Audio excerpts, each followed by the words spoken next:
and welcome to this panel with the Living Systems Alliance. I'm Deborah Benham and I work for Transition Network International, and I'm also the project lead for the Living Systems Alliance. But what we thought we'd do to start is to actually start with a little bit of a grounding activity based in living systems practices.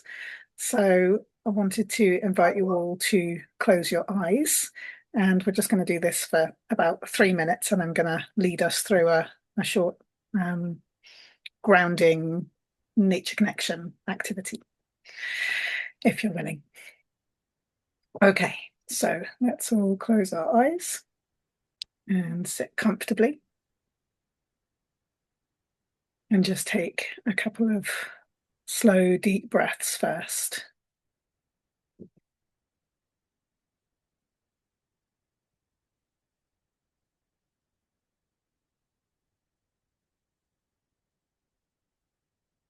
And first, I want to invite you to bring your attention to your own body. And just let your gentle attention rest in this body that is an ecosystem in its own right, with many different parts all working together to provide health for you, with millions of microorganisms all helping you to be healthy and well most of the time.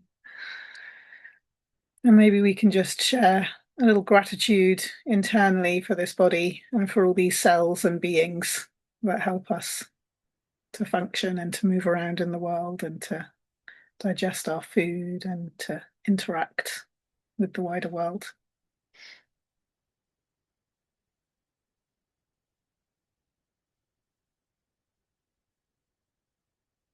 And let your body settle more, and notice your feet on the ground and your bottom on the seat or the floor, wherever you're sitting. Let your shoulders drop and just keep breathing in a way that feels good and relaxing for you. And then I want to invite you to expand your awareness just a little further out to the place where you are now, whether that's your home or your place of work or somewhere else. And let your attention go to the beings around you there, friends, family, colleagues, pets. Maybe you have plants in the house. Maybe you have a garden or trees and plants and animals around you nearby, on the land, on your street. Let your awareness just go to those beings that you share space with regularly.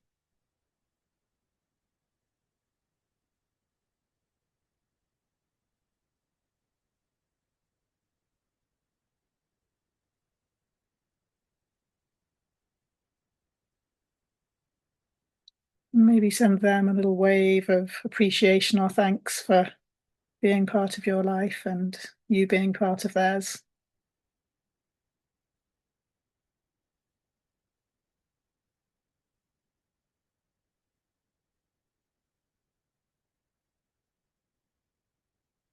And next, let your attention go out even further to the wider systems around you, the ecosystems, the habitats, the communities, human, more than human.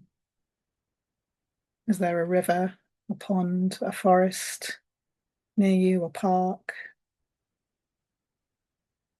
Who are the beings that are creating those ecosystems and habitats that you're part of, that support you and provide for you and that you exchange with?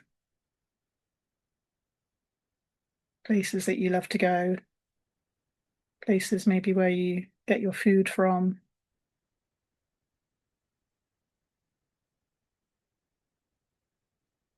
And send them a wave of appreciation as well.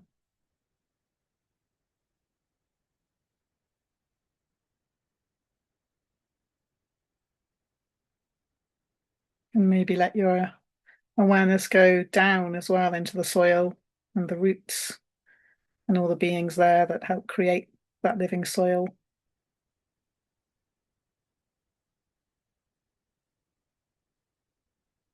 and up into the sky, the gases that we breathe and exchange with the trees,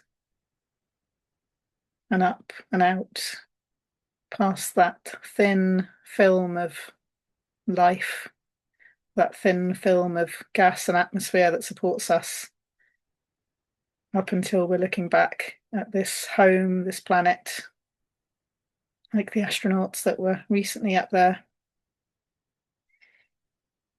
looking down and recognizing how connected we all are, how much we all need each other, and how there are all these different systems nested, from our bodies to our communities, to our ecosystems, to our bioregions, out to the whole planet functioning as an interconnected whole.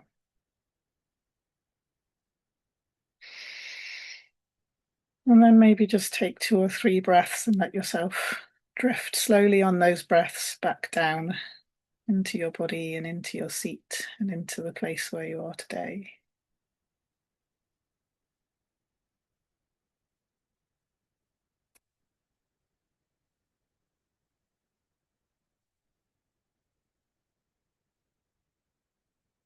And once you arrive back, just give your body a little bit of a move. Move your fingers and toes, or your hands or feet, wiggle your shoulders a bit, and come back into the room. So we are going to have a bit of a panel discussion today. We've got representatives from all of the partners in the Living Systems Alliance with us, and we're going to be telling you a little bit about who we are and what we're doing on the LSA project. And then there's going to be some interactive parts. So we'll have some breakout rooms to find out what your interest is in living systems design and maybe some of the things you're doing, and to think of some questions you want to ask. We'll come back and we'll explore a few tools and practices that we've been using in our movements or organisations and that we're weaving into the Living Systems Alliance. And then we'll have some Q&A. So there'll be a kind of mix of us speaking, you speaking to each other, and then all of us speaking to each other. So hopefully that will pass the time in a nice way. And what I'd really invite now, having just done that kind of appreciation and grounding activity, is if you'd like to add to the chat something that you feel grateful for in your region, in your landscape, in one of the ecosystems that you have a relationship with, we would love to hear that. Is there a special place or a special being or something like that that you like to visit or spend time with? We would love to hear that. And we are going, as you're doing that, I'm going to tell you a little bit about Transition Network, although you probably know something as you've been coming to the day of transition practice, some of you, and then I will hand to the other LSA partners to introduce themselves and say a little bit about their organisations and their movements. So yes, I've worked for Transition Network for the last 7 years, and I currently hold 2 roles there. I'm the co-lead of the organisation, and I also am very involved in the Living Systems Alliance project, which is really good fun. And Transition Network International is the support organisation for the transition movement internationally, which many of you probably know or are involved with. But we support communities all over the world to do community-led action around climate resilience and regeneration and mutual aid and community building. And one of the incredibly wonderful things about these early stages of the Living Systems Alliance is that we've been reaching out to our groups and hubs and movements, all of the partners, including Transition, and so many people have applied to become involved with the Living Systems Alliance, and we've been hearing all these incredible stories of what communities are doing literally all over the world, on every continent, communities leading change and working in partnership with their ecosystems and working across sectors and doing these incredibly ambitious and inspiring projects. And it's been so fun hearing from everyone. I'm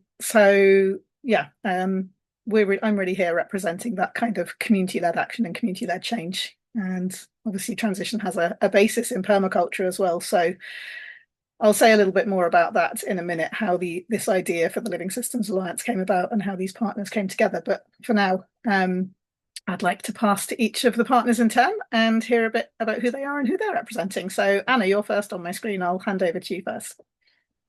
Thank you. So my name is Anna Kovasna. I'm here as one of the co-founders of Kincentric Leadership, but I also have a very long history within GEN, the Global Ecovillage Network, but not wearing that hat today. I'm speaking with you from a very, very lush valley in the French Pyrenees, looking at our Sentinel Mountain, Cagir, who is watching over me every day, all the time, and is also looking at you, but from the back. So greetings from the mountain and also from the beach and the rivers. Um, so concentric leadership really came about from partly from my curiosity of what happens if I take all of the things I have learned about ecovillages and community building, and I do not stop at what's human. I include every being in my community. So, what does conflict resolution, community building, relationship building, mutual aid, all of that look like if I take seriously that I live in a world full of sentient, animate other people who I am also in relationship with all the time. So what we're doing is exploring that question. What happens if we take seriously that the world really is animate and interdependent? How should I act? Like what will my ethics become? What does what do my social institutions become? What is my justice system? Like that. So it's really an exploration more around those questions and how we can show up. And we do that through different ways, projects, collaborations, some research, also workshops, education, and different forms of outreach. But we are a younger organization than the others. So I feel like we are bringing more of a kind of explorative inquiry into this partnership. And with that, I'll pass on. Maybe I'll pass to Andy. Okay, thank you, Anna. Hi, everyone. I'm good morning, good afternoon, good evening. I'm Andy Goldring, Chief Executive of the Permaculture Association, and I live in Leeds in West Yorkshire, which is the north of England. My part of Leeds is in the Aire Valley, and a kind of urban fringe with woodland, pastures, and really a very typical cool, temperate landscape. I'm in the rain shadow of the Pennine Hills, and it's gloriously sunny here today. Uh, the Permaculture Association is a national charity working to help people to do more permaculture. We do that by working to make it accessible to people that face barriers, by increasing learning opportunities, by supporting the network to share skills with each other, and by working with other organisations to act on the big challenges that we face, partnerships like the Living Systems Alliance. We have a brilliant pioneering and creative membership and deliver a lot of very important work through locally based educators and projects. And our demonstration network invites many thousands of people each year to experience permaculture in practice. Increasingly, we're working with schools, businesses, and universities to increase our reach and impact through initiatives like the Community Climate Coaches, Certified Regenerative Teams, training, and Designing Sustainable Schools initiative. And yeah, we're delighted to be part of this partnership. And I'll pass on to Jules. Thank you, Andy. Hi, everybody. Yeah, my name's Jules Ellison, and I'm in Gloucestershire in the UK. I actually live in a lovely little village which is right on the banks of the River Severn and the Severn Estuary, which is home to the one of the world's most powerful tidal bores, which I'm very keen on, the Severn Bore. Which is and the estuary itself is an amazing, remarkable sort of meeting point where the river and ocean kind of merge, which creates these very rare ecosystems. It supports quite vulnerable breeds and a great habitat for fish. And every year we have it's amazing stopover for tens and thousands of migratory birds. So I'm often looking up in the sky and seeing what's going over. So I'm here representing GEN, which is the Global Ecovillage Network. It's a 30-year-old organisation that kind of connects and supports over 6,000 communities and projects worldwide. And together we try and innovate, educate, advocate for, and work in partnership with the eco villages and others that are committed to a transition towards a more nature-centric world. My role, I do kind of operations. I'm also on the LSA project team, and we've recently opened a new research centre, which I've been doing based in Ireland, in Jordan Ecovillage. So that's me. Who shall I pass on to? Andrew, you're next. Great. Thank you, Jules. Hi, everyone. I'm Andrew Howley. I'm chief editor at the Biomimicry Institute. We're based in Missoula, Montana, but we are global in our location. So I'm actually in Williamsburg, Virginia, which is between the York River and James River. You can tell from all of these names, this was, just right by Jamestown, the first permanent English settlement in North America. So a lot of history here, both native history and settler history, and then colonial history and American history. It's replete with human history, but also with a lot of great nature. It's a really heavily wooded area. It's all, second growth. This was all farmed very much, but it's all now regrown with trees everywhere.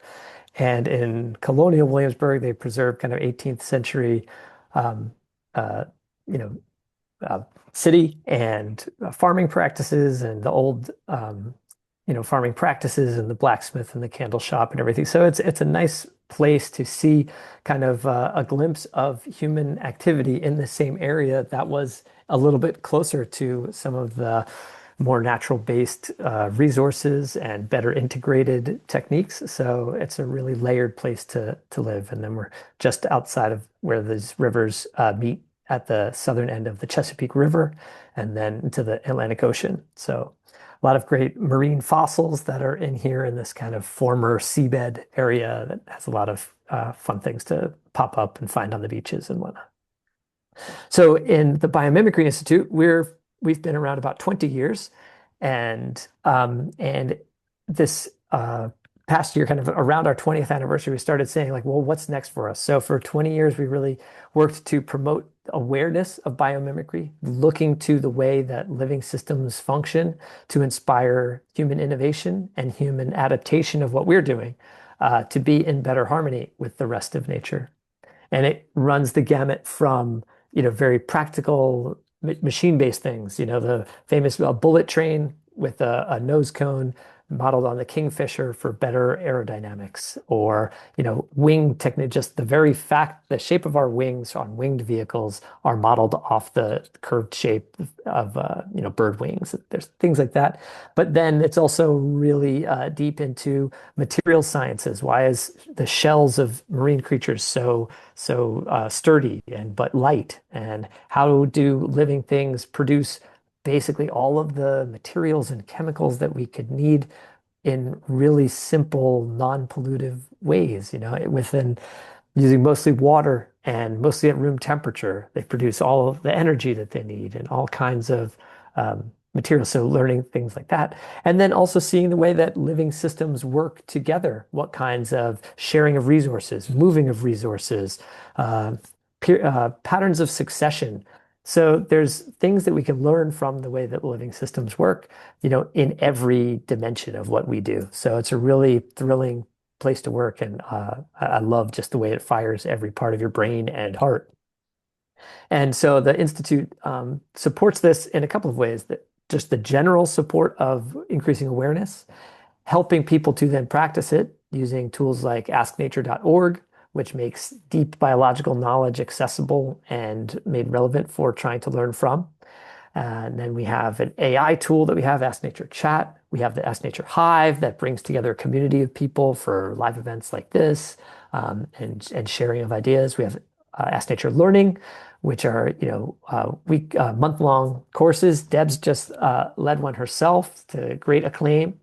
And we have the annual Ray of Hope Accelerator, which brings a cohort of startups that are nature inspired in some manner to go deeper into their connection with the living things that they've been inspired by and are being modeled on, to build a relationship with other founders that are going through the same experience, to learn to tell that story, make that a real benefit for them. That's not, some people see nature as like a hindrance and it's going to be a cost. Maybe you feel good about it, but And, we really help them unpack all the ways that it's really actually a great benefit, can really help them in their storytelling.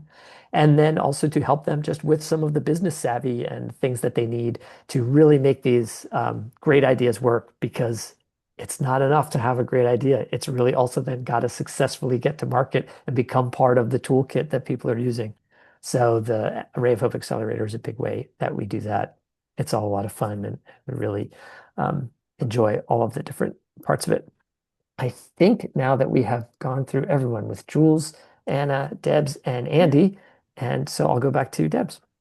Thank you all. Thanks, everybody. So good to hear from all of you, and hopefully those of you who are here on the call will maybe have been introduced to a new organisation today, or some new things that you'd like to explore.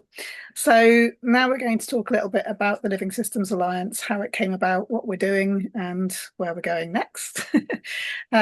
So for me, where it came from was that my background, although I've been working for Transition Network for 7 years, my background is as an ecologist and working in wildlife conservation and environmental education and nature connection, and also, doing regenerative education and so on with organizations like Gaia Education, being around eco-villages, living on permaculture small holdings. So it's like all the way through my life, nature and nature connection and learning from nature have been kind of part of my life, and something I've really cared about and wanted other people to have in their lives as well.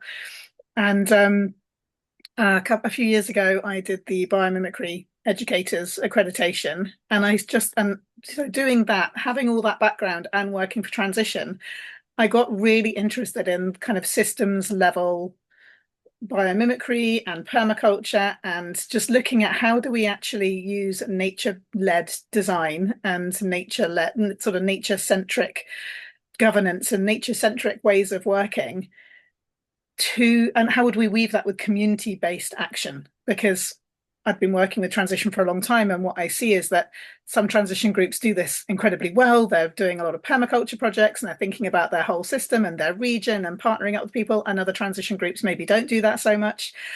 So I was thinking about that a lot, and at first I was thinking how great it would be to do in my local area, and I met up with a local transition colleague, and we started designing something and applied for some funding to do a local project, and unfortunately we didn't get that.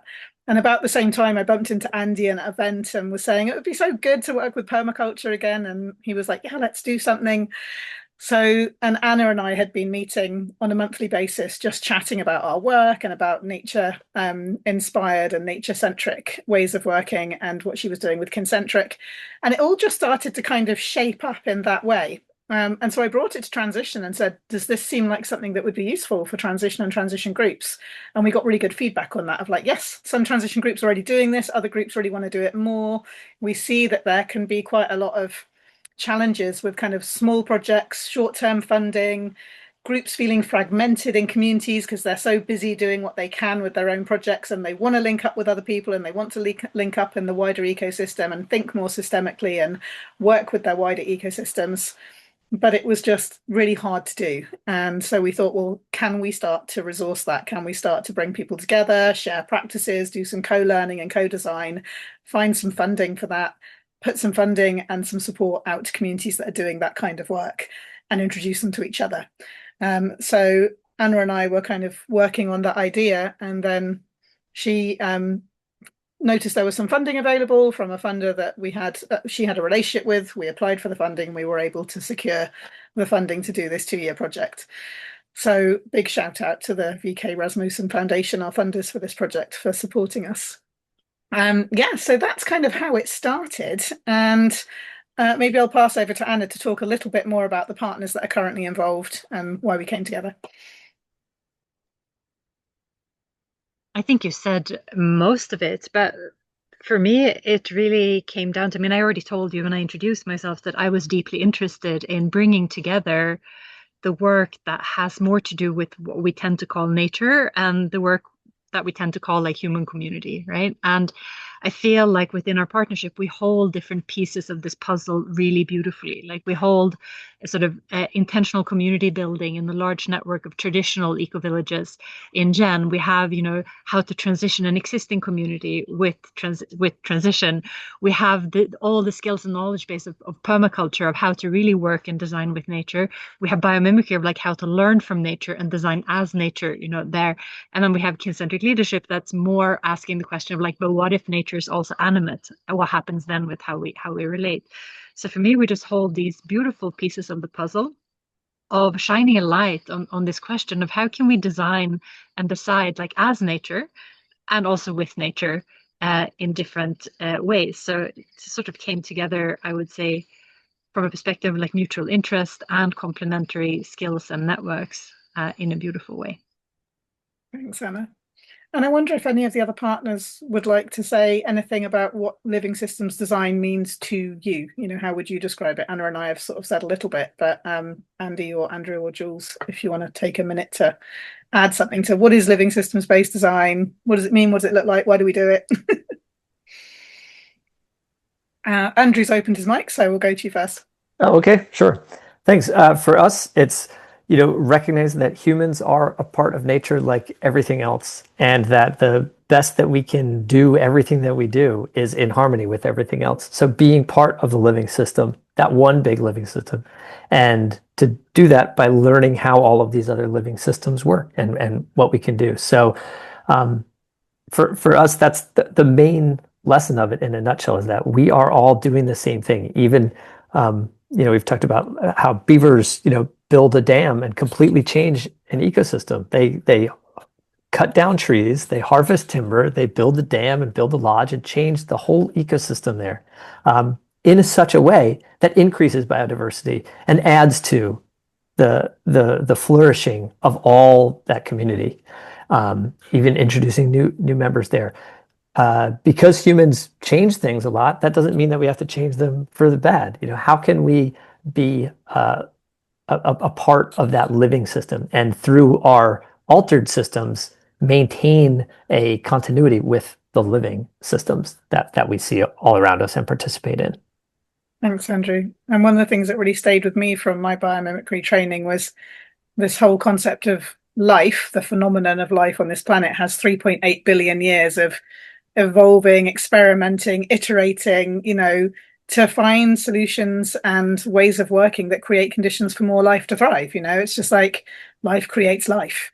And so whenever we need new thinking, which we can't find in our current stuck systems or cultures, we can look to the living world, which has already done this design for us. And I just think that's wonderful. And the Biomimicry Institute has created some incredible tools to help us use living systems-based principles. So yes, Andy, what about you? Do you want to add anything on this?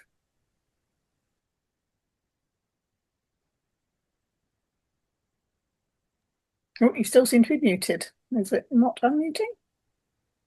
I'll banter for a minute and say, Andy and I have never been so close. I've just updated my computer, so perhaps that's it. I would bring two words simply to this: intention and observation. I think living systems design starts with intention from humans, which is the intention to work with nature, to value nature beyond wealth, financial wealth, economic wealth, etc. So there's an intention to preserve and extend living systems. And then I think how we do that really starts with observation. So how is it working, and how can we work with that? But yeah, I won't say more, just because I think a lot's been covered. But yeah, intention and really observing the systems around us so that we can work with them. Jules, anything that hasn't been covered that you'd like to throw into the ring? I suppose for me, there's also the opportunity to help us kind of expand our consciousness, really, to feel and really understand and be part of the web of life, and to start learning how to kind of use that information to develop, in terms of our decision making and so on. So it's also that opportunity to kind of grow our ecological self. Lovely. Thanks, everyone. Okay, Anna, over to you. Would you just say a little bit about where we're up to with the Living Systems Alliance, what we're doing, what might come next, and then we'll get into those breakout rooms. Absolutely. So first, a few of our just like overarching goals, like why did we come together, except for all the beautiful things we said? We saw a real opportunity in supporting our movements to work at the regional level of scale. So some of us come from movements that are like very local, like more sort of micro local than regional. And some of us come from organizations and movements that maybe don't have like that strong local anchoring in practice. So to come together to work one scale up from the micro local as a leverage for systems change that's rooted in place but still happening at a relevant level. So that was one of our goals. We also really wanted to build capacity for designing and deciding as nature and with nature. And that goes from, as we've said, like from nature connection to living systems design to nature governance, like the whole gamut there. And then really also like learning together and bringing our movements into deeper coherence so that we can act together with greater shared impact, depth, and scale. A lot of our practitioners are already connected at many different levels of scale. It's just us at like the international hub organizations that are like less overlapping. So it also feels like we're fixing something in the system that's that adds coherence just by that. And then a little bit more concretely, if you swap the slide, Dan, I think. Thank you. So what are we doing with that? We have, I would say we all see the Living Systems Alliance as a longer term alliance or collaboration that will also grow as we grow with more partners, with allies coming in, etc.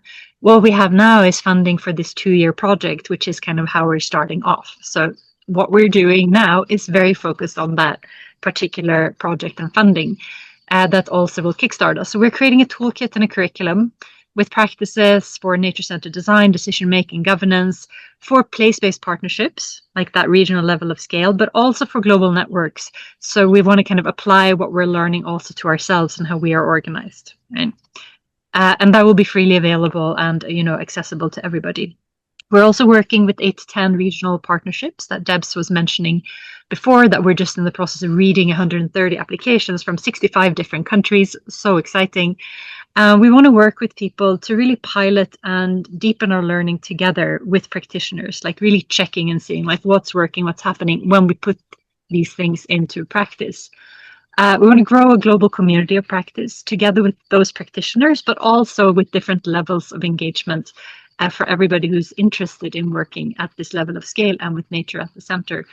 And we also want to gather and share stories of humans as a keystone species, as what Andrew was speaking about. We can be a beneficial contributor and we can be a species that upholds thriving of life where we are.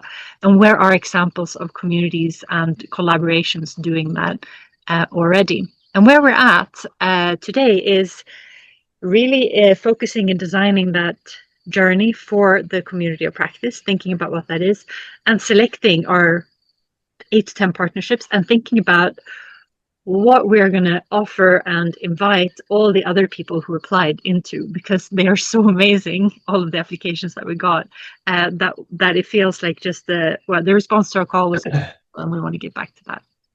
So that's a little bit where we are at with that. And then our production of the tools and training, etc., will also happen a little bit together with the community practice and together with the piloting. Thanks, Anna. That's wonderful. Would any of the partners, I don't know, Anna, whether you wanted to carry on, or Andy, you'd been invited as well, I think earlier, to say something about where we hope this might go in the future? I can say thanks. Something brief. Sure. Great. So, I mean, I think to some extent it's been covered in the outcomes that Anna covered. I would say, thinking about this, my hopes for the future are, first of all, that we have closer connection and collaborative working across the 5 different partners and the networks that we all have. If each practitioner had the collective insights and practices of those 5 partners, that would be a major upgrade in all of our capabilities. So to really empower the networks that we have with that sort of shared toolkit would give us, tremendous advance in our own understanding, our insight, the kind of examples available to us. So it'd be a lot of kind of upskilling, if you like. Secondly, my hope would be that the Living System Alliance grows and becomes a living system of allied networks and organizations that share a set of values and are aligned in nature-centric practices.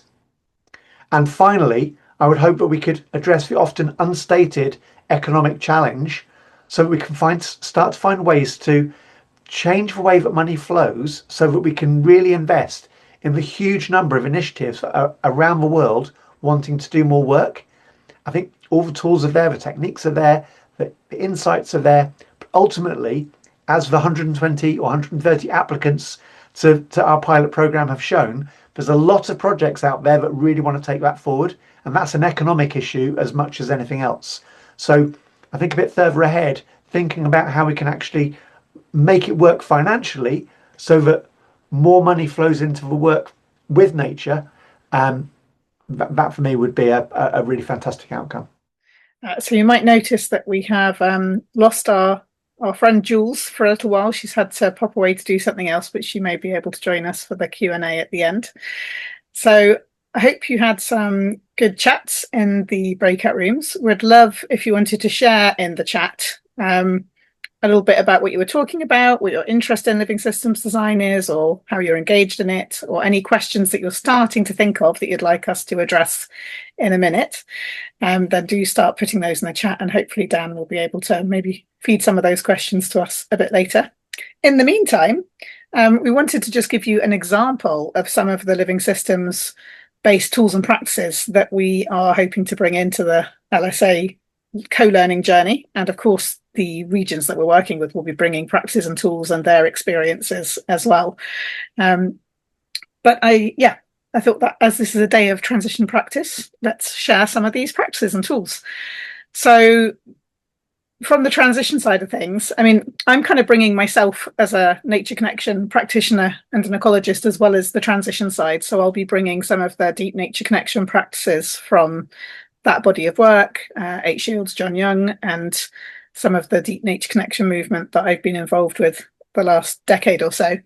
And from a transition perspective, I mean, we have such an incredible set of tools and practices, but the ones that I think are going to be particularly useful as we start out on this journey are some of the visioning and imagination practices, you know, really thinking together in our communities in these kind of regional partnerships.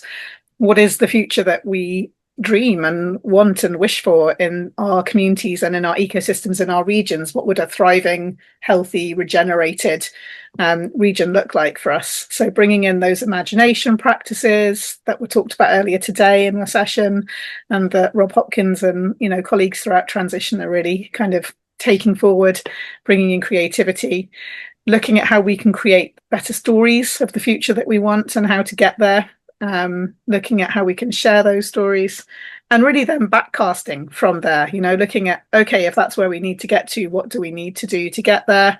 Mapping out who we've got in terms of groups and potential partners and projects, and starting to weave, you know, that web of relationships across our regions.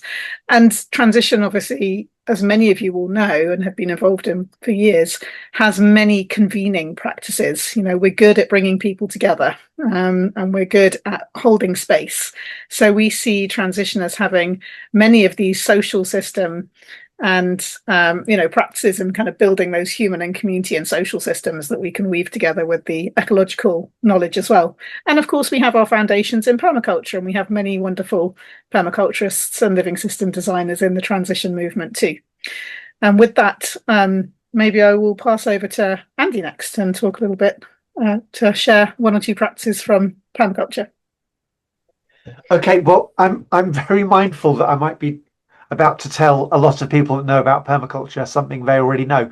Could you just put in the, you know, do your kind of, what's it called, you know, when you do a response? If you've heard about permaculture, can you put the thumbs up?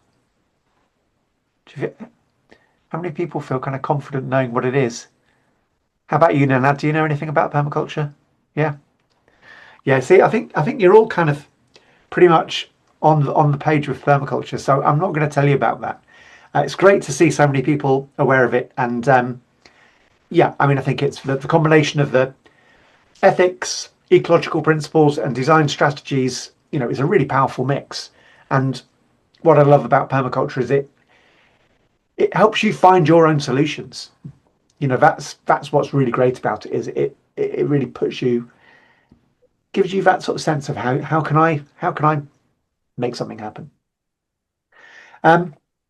Two of the things I think that maybe I'd like to bring in actually from a much more practical perspective is I think something as simple as multi-strata agroforestry. You know, if we're learning from nature and we're learning from traditional practices and indigenous knowledge, then actually agroforestry practices are really, really key in so many different parts of the world. So the idea of creating multiple levels of growth within a cultivated ecosystem, for me is probably one of the most powerful and useful methods of producing the things that we need, both food, fiber, medicine, and so on. So I think on a really practical level, learning from nature, the tool, if you like, of multi-strata agroforestry is really powerful. And the second one I wanted to bring in, which I think is possibly even more important and possibly less obvious or appreciated, is the power of moving rocks and laying them on contour. You know, the kind of working on contour is, I think, possibly one of the most important things that humans need to do over the next 100 years is to create spaces where we're meeting our needs, is to make sure that we're capturing and storing water and soil in the landscape. And there are some brilliant examples of that. My favorite is the Al Baida project in Saudi Arabia, where Neil Spackman, over about 4 or 5 year period, ultimately with the help of local Bedouin people, regenerated a mountainside and the valley adjacent to it in a really profound way. Went from a space that was desertified, poor ecosystem, not holding water, not meeting human needs, not supporting nature, into a space where grasses are flowing and trees are dropping seeds. And that came from a very simple action of working on contour. And I just want to put a shout out for some of the most simple and obvious things that we're still not doing. 3 billion people not having access to sanitation. 2 billion people cooking on open fires and not having access to wonder bags and multi-fuel, cook stoves. So, yeah, I think for me, the tools that I'd like to bring are some of the tools for self-reliance, which empower the poorest people in the world to, live much better lives, really quite simply. So, shout out for multi-strata agroforestry and working on contour. Thanks. Thanks, Andy. Andrew, would you like to say a little bit about some of the things the Biomimicry Institute are bringing in? Sure. Yeah, and I want to say we've been working together for months on this, but Andy, I love those stories. I hadn't heard those before, and I can't wait to watch this video that someone just showed about Al Badia. That looks fantastic. So through the practice of biomimicry, we offer kind of different tools and practices. Some are, cognitive tools, and some are practical tools. So like I mentioned earlier, we have asknature.org, where you can go and just search through profiles of things that are going on in nature that you can learn from. We have Ask Nature Chat, where you can just talk to it, learn more about your ecosystem, how it works, or asks for ideas, ask for how do organisms work, how do organisms accomplish the challenges that you're facing. So those are practical tools for how you can go about getting that biological knowledge. But there's also these great cognitive tools that we've put together. So if you go to asknature.org/life's principles, you'll see one of these great tools that they put together at Biomimicry 3.8, our sister organization, which is a consultancy. And so this is saying that looking at all of the ways that life works, it comes down to these 6 main principles that kind of are the key to how it is all working and generating. The key central idea is that, as Deb said, life creates conditions conducive to life. Once life started, it just cascaded and just propagated and changed everything all around the world. And while it changes things, other forms of life come to deal with those changed conditions. We breathe this oxygen, which is so great. Well, at one point, oxygen was this toxic gas that was destroying everything, but it was an effluent from the bacteria and things that were present, and they just released all of this free oxygen, and nothing could survive like that until things evolved to use that oxygen and bring it back into a cycle. And then, wow, look at that. So life creates conditions conducive to life. There's 6 main ways that we talk about this. I'll go through them, but as I said, you can get it online easily, or if you just search life's principles, biomimicry, you'll find this. Evolve to survive. To survive is not to stay static and just think that you figured it out and you're good. You've got to evolve and adapt. And there's subcategories of all of these things, but that's one of the things. Life is a dynamic process. Something that's not alive isn't necessarily dead, as that it had been alive. It's, a rock is not alive in the same way that a biological organism is alive. It's static, but life is constantly moving. And by moving, it's evolving, it's adapting. So adapt to changing conditions. That's another thing. You're not only going to be changing randomly, it's the conditions around you are changing. So you've got to adapt to that through your life and through the multi-generations of life. And we see evolution working that way. Things that are passed on generation to generation, things that change instantly. Be locally attuned and responsive.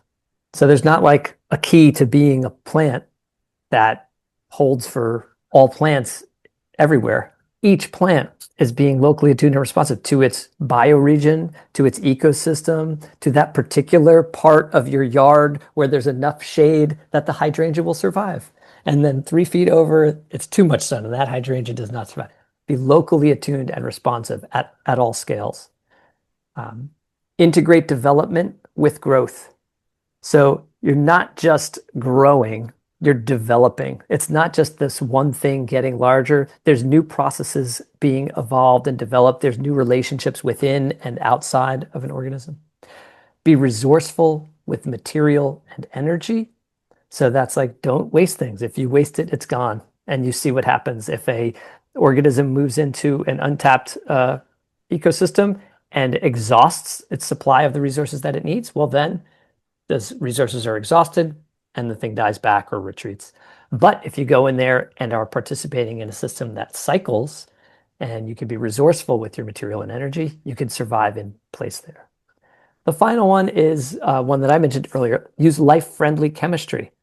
Everything that life is able to do, produce everything from really beneficial things, the sugars that we need, the proteins that we need, toxins that protect animals against predators and things, highly toxic substances, right? And they make them all using the same life-friendly chemistry, things that break down, things that can re-enter the ecosystem.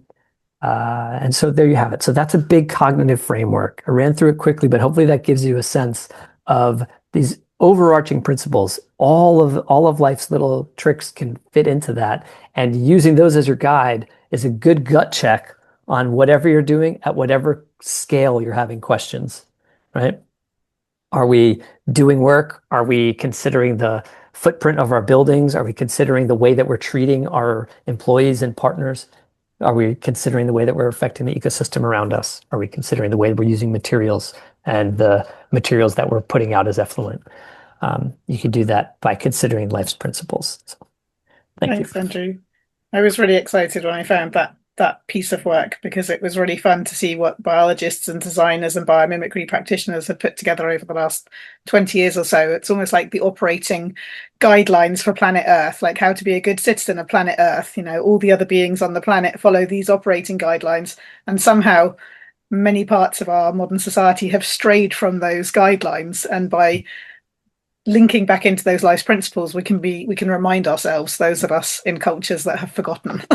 Yeah, and there's a dark futurism to it too, right? Where you say you can't operate outside of these systems. And indeed, if you really you can't. are, just get ready. It's going to come back at you. These aren't things we're seeing the escape. Implications of working outside them right now. And the impacts. The system will correct itself. Yeah. Anna, tell us a little bit about, I think you're going to represent Jen and Kincentric at the same time, so I'll pass over to you to do those two. Good. So speaking from the dark future, I'll start with Jen.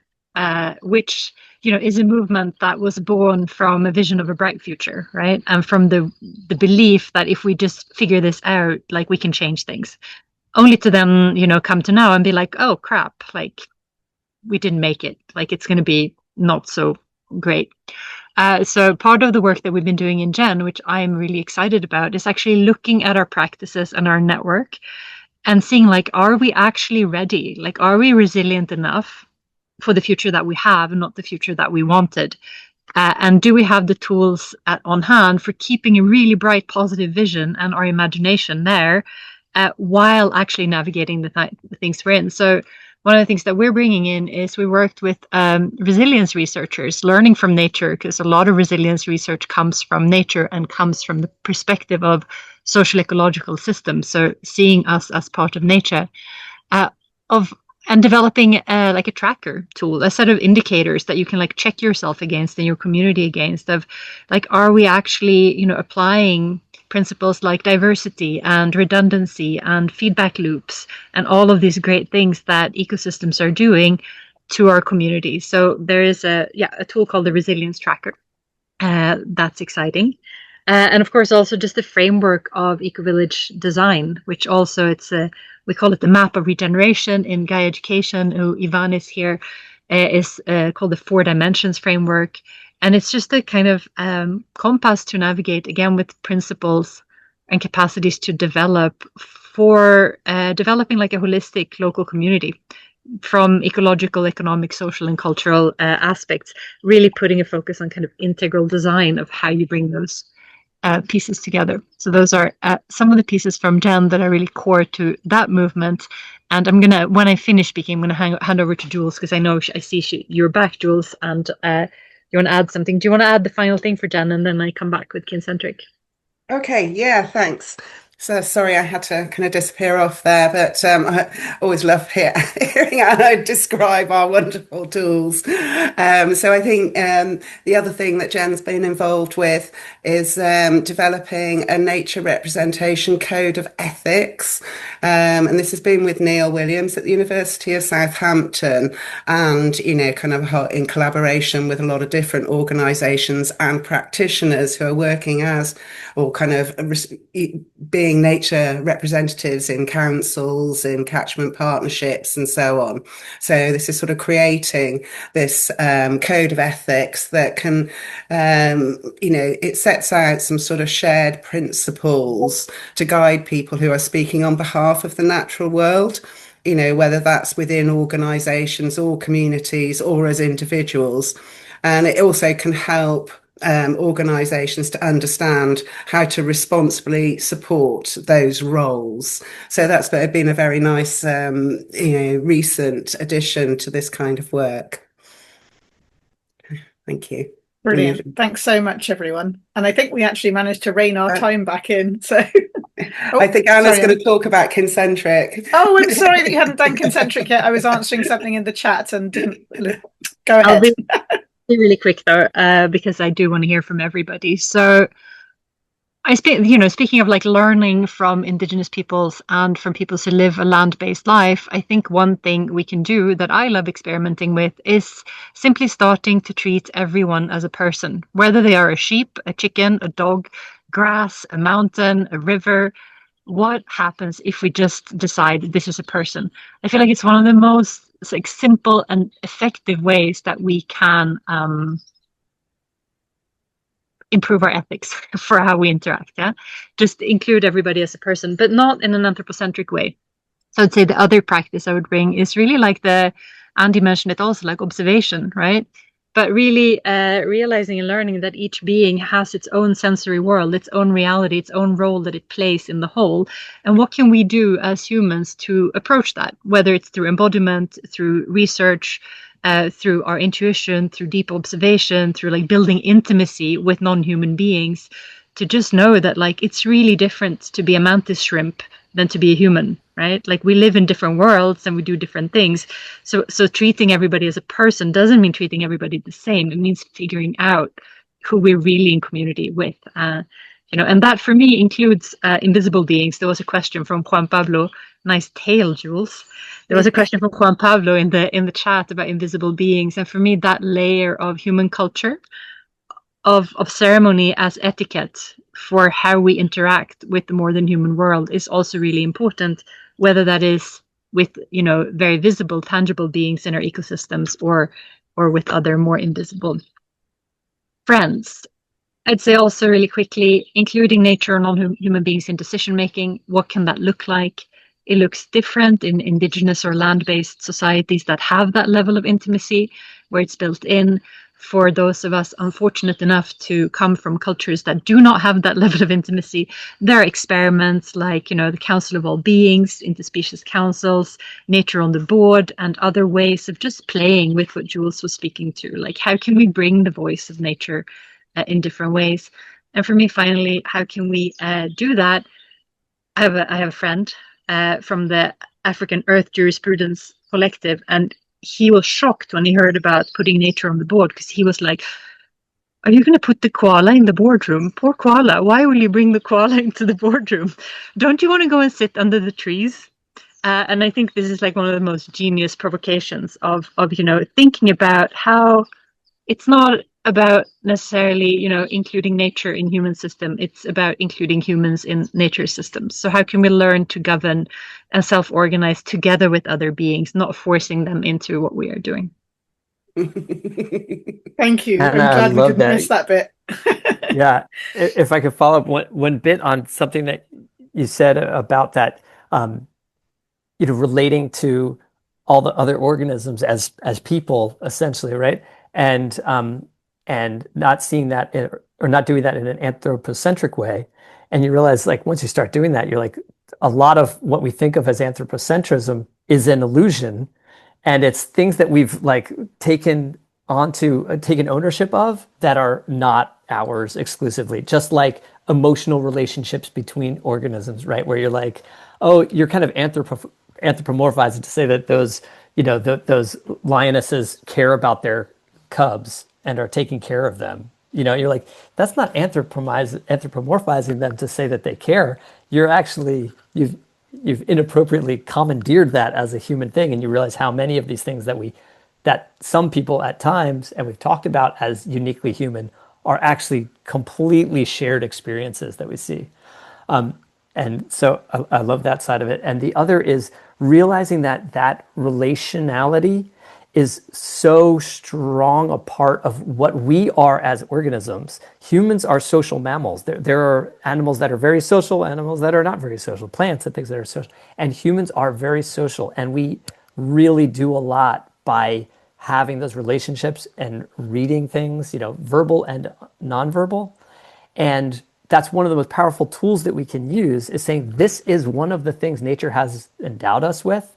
Why not use all of that in our attempts to fit in better, to run ourselves better, to organize our systems and societies better, when we can tap into the powers that we have to drive our motivations based on the closeness of our relationships. That's all unlocking things that we've got that can be that hidden power that we didn't think was enough to make these kinds of changes in the world. You realize you can, and we have these behavioral tools to untap them or to tap into them. Thanks, Andrew. I feel like the five of us could carry on talking excitedly about all these things, but we do have the blessing of being able to carry on working with each other after this as well. So would love to hear if anyone has questions for us that they would like to ask in this last kind of 15 minutes. And please do raise your. I can't see all the people at the moment because we're spotlighted.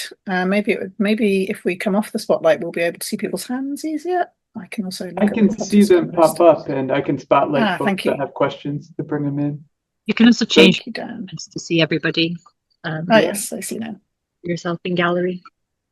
So yeah, would anyone like to ask a question or share a reflection or something? Yeah, something that's come up for you during this conversation, or something that you're working on that feels aligned or interesting. Anything really, just time to join in with the conversation if you'd like to. Maybe everyone's gone to sleep.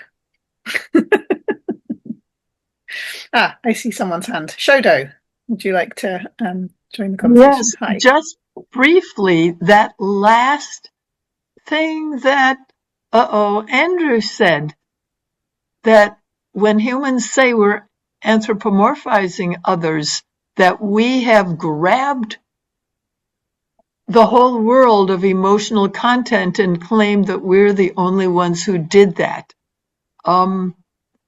It's not, I always knew that they were wrong, but you just said it in a way that is really right, and I will keep that. So I don't have a question at the moment, but since people aren't shouting, I just thought I'd appreciate that. Thank you. Well, no other hands are up at the moment. I think Rakesh? there were a couple of questions in the chat. Oh, Rakesh, great. Okay, good. Hi there. So I was at one of the first meetings that you had in London, which was really phenomenal. As a kind of pre-meeting, really. And yeah, it was really, really exciting. But I'll be honest, I haven't really followed through with what's, with all the excitement. So I'm just really interested to see what, I know you put a call out for others to get involved, which I think I've missed that call. I wasn't capable to apply at that time. But is there some way that any of us, me included, could now start to get involved in? What's actually tangible that is out there that we could, start learning, start engaging? Yes, what kind of steps could I take right now? To, for example, integrate it into, this forest garden that we're making here, for example. What tools do we already have that I could make use of? Great question, Rakesh. Thank you. So one of the things we're doing is starting to compile the tools and practices from each of the different movements that we think could be useful for this kind of work in communities. And at the moment, those are fragmented across our movements, our websites, and so on. But I mean, you could, for example, immediately go to Ask Nature and look at nature-based solutions and approaches at all different levels there. And they've got collections there that would be very interesting, I think. And you're probably very familiar with the transition and permaculture resources already, being a transition and permaculture trainer par excellence. I believe that Anna has, you have a handbook, don't you? Kincentric Leadership Handbook, that is available for people to start weaving more concentric practices into what they're doing. And Jen has the resilience tracker and various other tools and practices. So at the moment, those things are scattered. And that's one of the things we want to do, is to start putting them into some kind of toolkit or set of tools and practices that we think will be the most helpful ones. But we don't want to make those decisions on our own, because we don't feel we're necessarily the right people to make those decisions.